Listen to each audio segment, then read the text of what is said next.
Gostou do feixe, né? Bonitinho. Estava treinando. Mas olha, vocês são a geração Coca-Cola. O que é isso da geração Coca-Cola? Que no início da carreira, vocês cantavam: somos os filhos da revolução, somos burgueses sem religião, somos o futuro da nação. Geração Coca-Cola. Bem, eu vou tentar explicar. Seria mais ou menos o seguinte: quando a gente começou a ter a possibilidade de formar o conjunto, que era um sonho que todos nós tínhamos, assim, desde 12, 13 anos, foi mais ou menos na época que a gente já estava entrando para a universidade, né? Já estava com 17, 18 anos, recebeu o exército, universidade. E a primeira coisa que a gente percebeu é que tanto as pessoas que seriam pro lado da direita e tanto as pessoas que seriam do lado da esquerda esnobavam sempre todos os jovens, porque nós éramos ignorantes, mal informados. Então, assim, basicamente veio essa ideia de fazer a música, porque não seria realmente possível ter a informação que era cobrada de nós, porque desde pequeno o que eu assistia era Johnny Quest, National Kid, Três Patetas, Capitão Asa, e a gente não podia falar essas coisas. Mesmo que isso foi em 77, quando eu entrei para a universidade, eu passei para a comunicação social, a minha mãe falava assim: meu filho, não vai ficar falando besteira que pode ter alguém dentro da sala de aula, sabe aquela coisa? Que é do governo, tudo. Eu acho que naquela época não existia mais. Vocês estão com que idade? 24. E você também? 29. 29.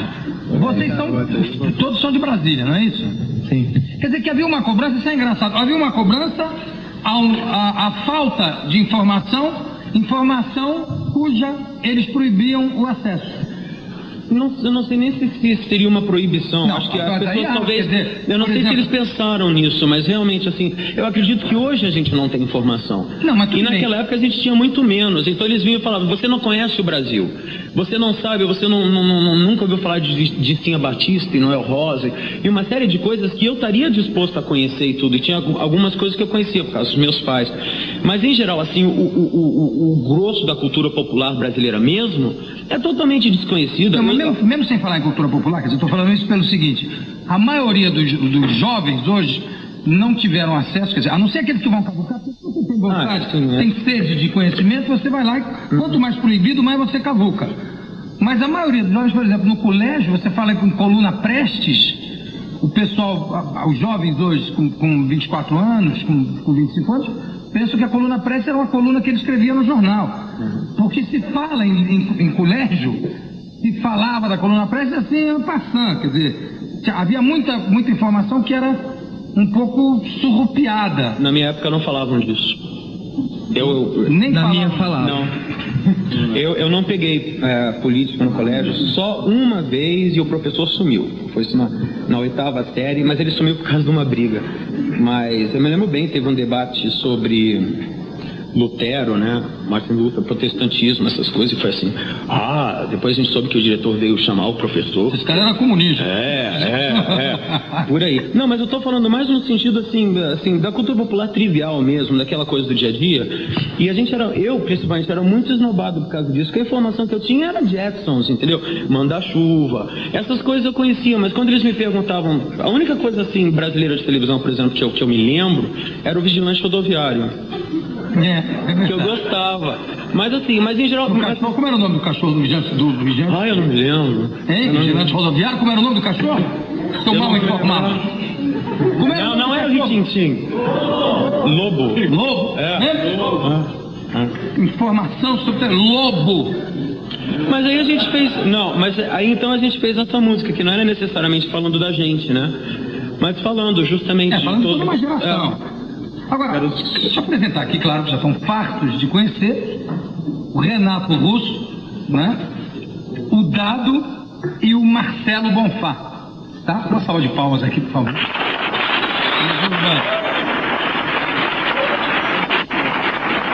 Agora conta, vocês que cresceram em plena época da chamada ditadura, aliás, que era mesmo, o que vocês não podiam fazer quando eram crianças? A gente não podia... Criança, eu não sei, vamos estender para quando a gente já começou com os conjuntos em Brasília. A gente não podia tocar ao vivo, por exemplo, que a polícia vinha e... Uma vez a gente teve que correr, eu estava cantando uma música chamada Veraneio Vascaína, que era bem pesada. Como é que é a letra? Dá a letra. Cuidado pessoal, lá vem vindo a veraneio, toda pintada de preto, branco, cinza e vermelho, com números do lado e dentro 2 ou 3 tarados, assassinos armados uniformizados. Se eles vêm com fogo em cima, é melhor sair da frente, tanto faz, ninguém se importa se você é inocente. Com uma arma na mão, eu boto fogo no país e não vai ter problema, eu sei que eu estou do lado da lei. Mas é uma música tão suave, eu não sei porque que ouve. Não, essa implicância. Mas isso era em 78, né? Porque assim, era 10 anos atrás. Então era... Claro que era ótimo, a gente achava super, né? Ser rebelde e tudo, era tudo filho de classe média fingindo que era punk. Mas era legal. Mas a gente tinha que fugir, assim, fugir mesmo, né? Grande parte do pessoal da turma era da Colina, morava na Colina, que era onde moravam os professores da UNB. E a gente eu vi Tropa de Choque entrando lá, não, sabe? Tem coisa isso, e não foi assim em 68, isso já foi em 79. Sim, sabe? recente. Eu me lembro uma vez aqui, a turma do... Eu não vou dizer o nome da turma, não, pode dizer, não tem problema. Agripino, Aguilar, nossa turma por volta de 66, 67, aí alguém teve a ideia de ir lá durante um jogo Corinthians e Santos, ou Corinthians e Palmeiras, não me lembro bem, no Pacaembu, subir no morro e passar, botar uma faixa escrito abaixo o regime, prender com uma série de balões de gás para que aquela faixa atravessasse o Pacaembu durante o jogo, né? Então ia ficar uma manifestação fantástica e tal. Só que na hora de amarrar os balões, a faixa não subia. Aí foram fazer os cálculos para realmente subir aquela faixa, precisava de 987 balões e todo mundo empurrando aquela faixa para cima. Aí os vizinhos chegaram, começaram a ajudar, veio a polícia também, ajudou, todo mundo querendo ir embora, todo mundo ajudava a faixa para subir, a faixa não subia. Esse tipo de coisa que se fazia na época, que é muito engraçado, né? Na realidade, na época oferecia um certo risco, né, de fazer esse tipo de manifestação. Então vocês cantavam já correndo? Não. Já foi. Cantaram indo embora? Não, teve duas vezes, assim. Eu fui preso, sabe, coisas assim. Você foi preso também, né? Não. Hein? Não. Não foi preso? Não. Dado? Não, eu tenho a honra de dizer que eu nunca pisei numa delegacia. Nunca. Calma, nunca. Não, mas se tem uma coisa que a gente fica bolando o que a gente vai falar, tem uma coisa que eu gostaria de falar. A base do que a gente faz são essas canções mais antigas, mas mesmo no primeiro LP a gente já falava do mesmo assunto. Eu acho que política está sempre presente em tudo, né? Mas as pessoas esquecem que a gente é uma banda que escreve canções de amor. A gente não faz que país é esse só, gente, geração Coca-Cola. É tudo isso que as pessoas lembram. Mas é porque isso é muito importante dentro do momento. Eu acho Eduardo e Mônica mais importante, eu acho amor mais importante, eu acho que esse Brasil, sabe... Não, tudo bem, mas eu digo como comunicação, porque aí é uma coisa muito subjetiva. Chega, acabou. Agora é espírito, é Deus, é amor, sabe? Você acha que acabou? Você acha que não vale mais a pena? O Brasil não vale a pena? Eu acho que... Não, o Brasil vale a pena, mas eu acho que não... Por exemplo, como a gente falava as coisas. Por exemplo, eu acho que as canções como Que País é Este ou Geração Coca-Cola, pelo menos pra mim, elas estão bem ligadas a uma época, entendeu? Que hoje em dia, mesmo se eu falasse as mesmas coisas, eu tentaria falar de uma maneira muito mais espiritual e muito mais lírica. Então, por exemplo, assim, em vez de sabe, nas favelas, né, sujeira para todo lado, hoje em dia, assim, mesmo índios, por exemplo, já era uma coisa mais diferente, sabe? Já era mais assim, nos deram espelhos e vimos um mundo doente, e tentei chorar e não consegui. Significa uma coisa mais universal e bate mais nas pessoas do que você ficar catucando o dedo na ferida, né? Eu não sei. Bem, de qualquer forma, é que a gente está gravando o disco novo, a gente só pensa nas músicas novas. Como é que tá o disco novo? Já está pronto? Quase. Nós, inclusive, estamos hoje, o nosso produtor está lá. Aquele jogo que a gente tinha que estar lá para terminar, né? Que a gente está com uma semana só. Mas dá tempo ainda. E hoje a minha voz está perfeita. Produtor? Maíton Bahia. Maíton Bahia, deixa de ser viadinho, deixa os rapazes aqui. Que é esse jogo, o que, menina? Não, deixa os rapazes aqui. Não, sabe o que? Você falou o negócio, não, essa música chega, não sei o que, blá. Mas talvez vocês não se deem conta da importância que vocês tiveram quando fizeram essas músicas, numa época em que era muito difícil se falar as coisas, né? Você mesmo diz que isso foi até 79, né? E vocês sabem que vocês mexem um pouco com a multidão, quer dizer, basta ver recentemente em Brasília? É verdade. Hein? É verdade. Aquela loucura que foi lá no Mas Marcelo. uma coisa, Já faz um ano. É que essas músicas eram de 79, mas a gente só veio gravá-las em 87, entende? Então, Era tudo proibidíssimo, né? Também, mas foi mais porque os fãs pediam, né? Por exemplo, tem uma história assim que a gente tinha que levar as músicas na censura pra gente poder executá-las ao público, né? E tinha uma música Tédio com um T bem grande pra você, que é assim: moramos na cidade, também o presidente. Como é que é, Renata? E todos vão fingindo viver decentemente. Só que eu não pretendo ser tão decadente assim. Não. Então, para mandar para censura, a gente fazia assim: moramos na cidade, também o presidente. E todos vão vivendo muito decentemente. Tão contentes. Estamos todos contentes. Aí passava. Aí vocês gravavam e proibiam. Não, porque na verdade aqui o Brasil não funciona essas coisas. Era ao vivo. Ao vivo também, mas quando a gente gravou o disco, mesmo o Que País é Este vinha com selinho, né? Essa música é proibida de tocar na rádio, tocou na rádio e... Sim, mas quando vocês mandavam pra censura de um jeito, aí no show cantavam do outro jeito, tava o censor lá vendo. Aí ele olhava, não coincidia, aí ele não... Mas eles não entendiam o que a gente falava. Não sabia nem. Trocaram tudo. Tava tudo doido.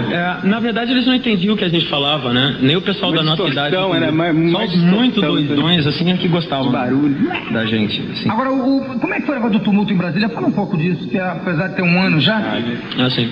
Bem, o que aconteceu foi que foi um erro ter feito aquela apresentação da maneira que foi feita. O que nós tínhamos planejado, isso agora pode ser dito, se bem que a televisão deu uma cobertura legal. O que nós tínhamos planejado era uma grande festa, sabe? Fazer uma apresentação que não fosse só, assim, privilégio do pessoal do Lago Sul e da Asa Norte, porque Brasília é realmente um feudo. E grande parte da população de Brasília não mora no plano piloto, mora em Ceilândia, Taguatinga, Lusiânia. Então a gente planejou, vamos fazer um show grande, bonito, para todo mundo ir ver. E barato, né? E a gente planejou, só que assim, a gente não percebeu que iriam 50 mil pessoas, e 50 mil pessoas é muita gente. E realmente teve falhas de segurança, não só da nossa parte, como da parte do pessoal que estava organizando isso junto à produção, como também por parte da polícia. A polícia tirou o corpo fora, mas era um tal de fechar a entrada que estava planejada, então aquele Deus nos acuda, né? O pessoal tacando o cachorro em cima das menininhas. Não seria por causa da música da perua vascaína, não? Não, porque essa música nem entrou no nosso repertório, porque isso quem pegou para gravar foi o Capital inicial. Nessa assim, olha, eu acho que não, porque até o billboard do ginásio ficava o GDF, Governo do Distrito Federal. Tipo assim, aplaude a Sarney, não sei o quê. Bem-vindos de volta a Brasília, os jovens do Legião Urbana. E antes do show, teve todo um parará, quem é que trouxe Legião Urbana, entendeu? Então, sabe, diversas, assim, autoridades da cidade, não, porque nós estamos muito satisfeitos com esse show e tudo. E, na verdade, o que houve embora tenham dito que eu falei certas coisas, e eu não nego, tá? Eu não nego não, porque tipo assim, se tá com uma bomba e eu tô cantando, sabe? Imagina, Jô, você tá aqui no seu programa, chegam aqui, vêm de casa e trazem uma bomba pra tacar aqui, sabe? Eu vou chegar, eu vou falar, sabe? Eu vou chegar... Tem alguém com bomba aí? Não, né? Não, aí eu cheguei e eu falei, mas o que aconteceu foi o seguinte, as pessoas não entenderam muito bem, porque a gente entrou em pânico, porque quando a gente subiu no palco, você sabe que assim, antes de você começar, tem aquela coisa, a gente subiu no palco e vai embora, mas foi só a gente pisar, né? A primeira coisa que a gente percebeu, esse pessoal não tá aqui pra ouvir música. Mas é verdade, a gente não sei. Dos subúrbios ali... Não, toda a Brasília tava. Legião Urbana cantando pra Legião suburbana, para legiões suburbanas. Mas sabe assim, porque Brasília é uma cidade muito violenta, né? Aliás, eu fui muito criticado porque eu falei certas coisas que eu não devia ter dito. Ou seja, que Brasília é a capital de consumo de drogas no Brasil, e é. Isso eu li no JB, tá? E outras coisas, que Brasília é uma cidade super violenta, mas assim, isso feriu o brilho da moçada toda. Mas o que aconteceu é que tinha um clima... Mas o brilho de que moçada? De todo mundo que criticou a gente depois, porque eles queimaram disco, que nem... Mas, quer dizer, do público que foi pra lá? Também, e de outras pessoas que... Queimaram disco que nem o quê? Que nem fizeram com os Beatles. Não, tem gente... Isso já não é mal em comparação, né? Não, mas queimaram. Amigos... Poxa, o pai do Bonfá, ele estava assistindo da arquibancada, eles chegaram e perguntaram, não foi? Meu filho, como é que vocês fizeram isso? Porque a gente saiu do palco, né? E lá quem trabalha num dia direito, isso aí aí a maioria do povo estava na arquibancada. Mas não dava pra segurar no palco naquele dia, né? Não, a gente segurou 1h15. Disseram que a gente tocou 15 minutos, mas a gente... Tá tudo gravado em 16. Foi 1h15. Mas o que acontece, pra terminar, aquelas pessoas não estavam ali pela música. Não era um momento exatamente na frente do palco. Era uma coisa que, de repente, assim, porque durante a apresentação da gente, eu brinco muito, é uma coisa muito violenta, tá? Mas, assim... não é de verdade, eu rolo no chão e tudo, mas é de acordo com a música, pra dar ênfase, né? Você rola no chão? Você vai rolar hoje no chão aqui? Não. Eu tava pensando. Você com essa cara de intelectual, tem uma cara de intelectual assim, cara de intelectual suíço ou então prussiano, uma cara assim, não parece fisicamente com Brecht, mas aquele mesmo clima assim do Bertoldo, aí de repente rola no chão, no meio do show. Simulação de masturbação também. Como é que é isso? É um sucesso. Você fica se chegando. É legal. Rola no chão, simulação de masturbação, o que mais? De acordo com a música. Assim, o que vem na hora, né? Eu danço, eu tenho minha dança maluca, que todo mundo imita, que parece que eu tenho música assim. Mas é legal. Mas não é essa a questão. A questão é que aquelas pessoas... Eu não sei, sabe assim, parece que todo mundo ia no show da Legião, então vamos também. E não tinha feedback, entendeu? Eles começavam a dar porrada nas pessoas, que segurança é terrível também, né? Então pegavam assim, quer dizer, quando você vê que o cara tá bagunçando e tudo, né? Mas, pô, 2 caras pegaram e deram tapa na cara, entendeu? Um segurou, o outro, pá. Na minha frente, gosta de eu fiz assim, para agora, tem até o filme. Se não, eu dou com esse microfone na tua cabeça. Eu tava super nervoso, mas assim, a plateia não respondeu, entendeu? Aí durante o show, tava tendo cheia de gente desmanhando, muita droga, loló, essas coisas. Falando, gente, vamos dar, assim, você sempre tenta assim, não sei o que, mas não tinha resposta. Aí foi então... E o pessoal puxando fumo, tudo... Não, mas isso é de praxe, o problema é que... E o menino que vai com uma violência... Eu vi um show...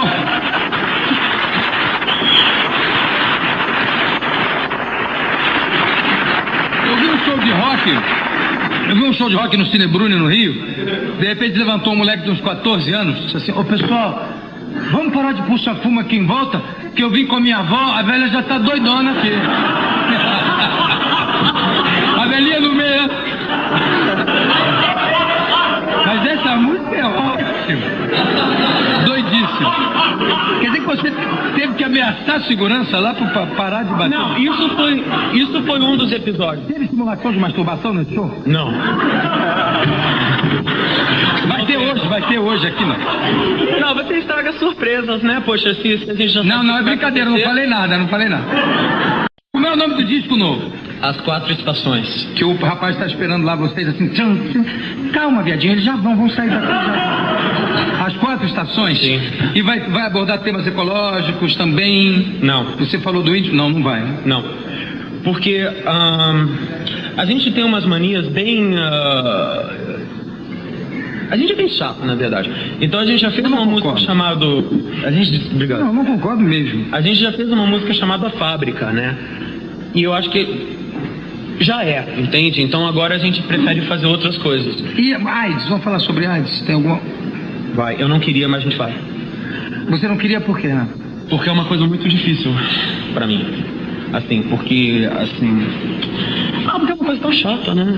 É, terrível. É muito chato. E realmente, agora, não ia ter nada específico sobre essa música. A gente fez um heavy metal que era pra ser um comentário sobre, assim, a questão de Deus e essa coisa toda do demônio. Porque tem toda uma garotada hoje em dia, e assim, eu não gosto de dar conselho, mas eu estou com quase 30 anos, então eu vou dar conselho mesmo porque eu sou velho. Tá, senhor. Não. Eu com 51 vou deitar aqui e morrer. Então. Não. Mas isso é uma coisa que eu até gostaria de aproveitar o seu programa assim pra falar. Gente, toda palavra é karma. Então se vocês ficam, sabe, desenhando demôniozinho no caderno e escrevendo o nome de demônio, até falam assim, isso é tão negativo, sabe? É verdade. Então, não pode. Isso eu também faço dele, então, as minhas palavras. Isso traz toda uma carga. Não, é bobo, porque... Eu acho bobo, tá? Eu tô do lado de Jesus e não abro. Então a gente fez essa música...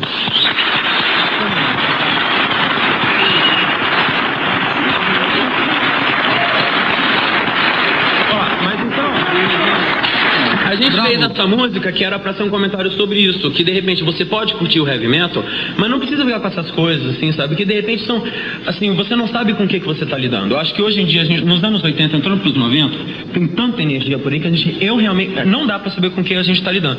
Então, a música se chamava Rapazes Católicos. E tinha uma letra muito pesada, e falava dos muçulmanos e dos árabes, misturava uma coisa toda. Aí todo mundo ficou muito chocado. A minha irmã, que eu respeito muito a opinião, ela leu aquilo e falou: Júnior, não gostei. Não gostei. Aí eu falei: pô, mas Carmen Teresa tá tão legal. Não gostei, isso é baixar o nível.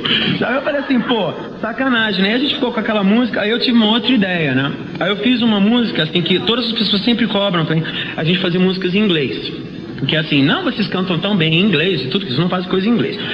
Aí eu fiz essa coisa que eu já tinha escrito há muito tempo atrás, e se chama Feedback Song for Dying Friend, que seria canção distorcida para um amigo à beira da morte. E isso foi... É em inglês, todo em inglês. É, todo em inglês. E foi basicamente pensando num cara chamado Robert Mapplethorpe, que é um fotógrafo americano que faleceu recentemente.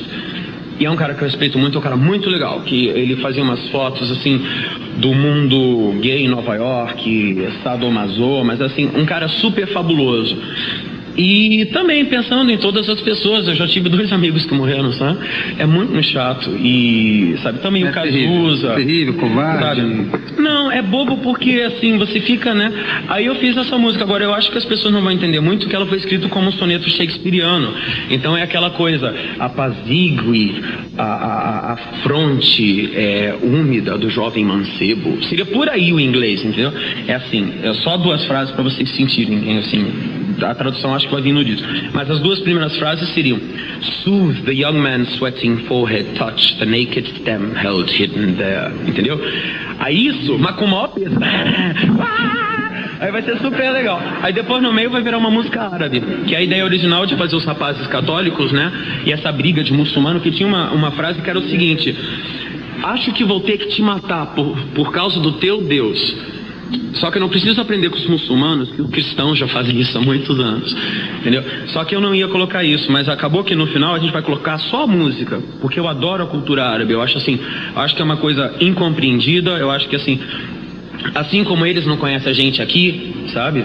Os americanos não conhecem, confundem Venezuela com Bolívia e tudo. Eu acho que a gente pode aproveitar assim e passar a conhecer as pessoas. A gente faz a mesma confusão lá.